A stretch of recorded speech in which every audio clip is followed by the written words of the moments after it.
श्री स्वामी रामसुखदास जी महाराज ये बात कहा करते थे, बोले पाप से मृत्यु की तरह डरना चाहिए। एक बार किसी ने पूछा, बोले अगर निर्भयता ही उपलब्धि है फिर भगवान ने भय बनाया ही क्यों? नहीं, भय व्यर्थ नहीं है, पाप से तो भयभीत होना ही चाहिए। ऐसे ही लोग कहते हैं नहीं भाई हम तो भगवान को छोड़कर किसी से नहीं डरते। अरे वो तो बेचारे बड़े ही दयालु हैं, राई केसम भजन को मानत मेरु समान। वो तो ये कहते हैं सन्मुख होई जीव मोई जब वही जन्म कोटि अघनास ही तब ही। अरे एक बार कोई हमारी शरण में आकर कह दे प्रभु मैं आपका हूं, बोले हम उसको निर्भय कर देते हैं। जो सभीत आवा शरणाई राखा हूं ताही प्राण की नाई। ऐसे भगवान से डरने की क्या आवश्यकता है? ऐसे भगवान तो प्यार करने के लिए हैं, प्रेम करने के लिए हैं। पाप से डरना चाहिए। भय किससे हो? पाप से हो। पाप में प्रवृत्त ना हो जाओ। फिर कह रहा हूं इसको समझने का प्रयास करना। ये तो मैं आपको नहीं कह सकता कि जाओ अनुभव करके देख लो, इसको तो सुनकर ही समझने का प्रयास करना।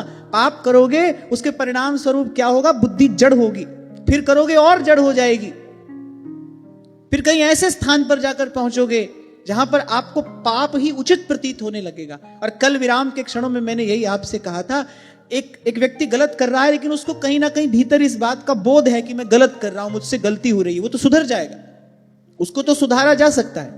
लेकिन जो करता तो गलत हो और उसको लगे भाई मैं तो सही कर रहा हूं, उसको गलत में गलत दिखाई ना पड़े, उसको कोई नहीं सुधार सकता भाई। और पाप करते करते बुद्धि ऐसी जड़ हो जाती है, गलत ही सही लगने लगता है, उसको वही उचित लगने लगता है। तो इसलिए पाप से भयभीत होना चाहिए। संत कहते हैं प्रभु से, अपने पथ पर आप चला, पथ पतन नहीं पाऊं मैं, अपने पथ पर आप चला।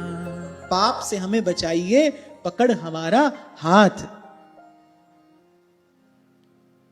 और हमारे तो श्री महाप्रभु जी आज्ञा दे रहे हैं, सिद्धांत के पद में महाप्रभु जी ने ये बात कही है, इहि डर ही डरप हरिवंश हित, जिन अब भ्रम ही गुण सलिल पर। बोले इससे डरना भाई। तो भगवान से डरने की आवश्यकता नहीं है भाई, पाप से डरना चाहिए। और हो जाए भूल तो फिर प्रायश्चित करिए। और इस अध्याय में यही तो कहा गया, जिसने विशुद्ध मन से सच्चे हृदय से रोकर भगवान के चरणों में प्रार्थना कर ली, प्रभु के नाम का उच्चारण कर लिया, उसने सारे प्रायश्चित कर लिए। यहां पर एक बात यहां मुझे अवश्य कहनी है, प्रायश्चित उसको कहते हैं जब आप पुनः पाप में प्रवृत्त ना होने के लिए संकल्पबद्ध हो। नहीं तो कई बार यह भी देखा जाता है, पाप करता है फिर रोता है, फिर पाप करता है फिर रोता है।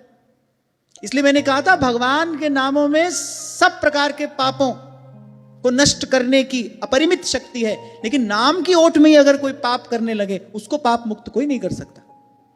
इस बात का अनुचित लाभ नहीं उठाना, इस बात का दुरुपयोग नहीं करना। कितनी महिमा भगवान के नाम की सुनी, बड़े बड़े पाप इससे नष्ट हो जाते हैं, क्या हुआ 2-4 पाप और करेंगे, फिर 2-4 माला कर लेंगे। यदि ऐसा किया बोले फिर तो अनंत अनंत जन्म तक कोई पाप से मुक्त नहीं कर सकता। जो नाम सब प्रकार के पापों से मुक्त कराने वाला है, उसी नाम का ही अपराध किया। जैसे जीव को भवसागर से पार कराने वाला गुरु है, अब गुरु का ही कोई अपराध कर दे तो फिर कैसे पार जाएगा? तभी संत कहते हैं हरि रूठे गुरु ठौर है, गुरु रूठे नहीं ठौर। गुरु का ही अपराध कर दिया फिर पार कौन ले जाएगा?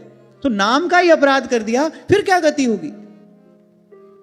और मैं तो ठीक है, स्वर्ग नरक आदि का वर्णन जो शास्त्रों में है सो है ही, पर मुझे तो लगता है भाई सबसे बड़ा दंड पाप का क्या है? जीव भगवान के भजन से दूर हो जाता है, वो भगवत विमुख होता है। तुलसी पिछले पाप ते हरि चर्चा न सुहा। वो संतों से दूर हो जाएगा, भक्तों से दूर हो जाएगा, सत्संग से दूर हो जाएगा, सत्संग में रुचि नहीं रहेगी, सत्संग से ही मन उपरत हो जाएगा। यद्यपि कहा जाता रहा है आपको आज तक पाप पुण्य दोनों से ही मुक्त होना है, पर फिर भी किए बिना तो हम नहीं रह सकते, तो सत्कर्म ही करना है। सेवा भाव से सदा सत्कर्म में ही लगे रहने का प्रयास हमको करना है।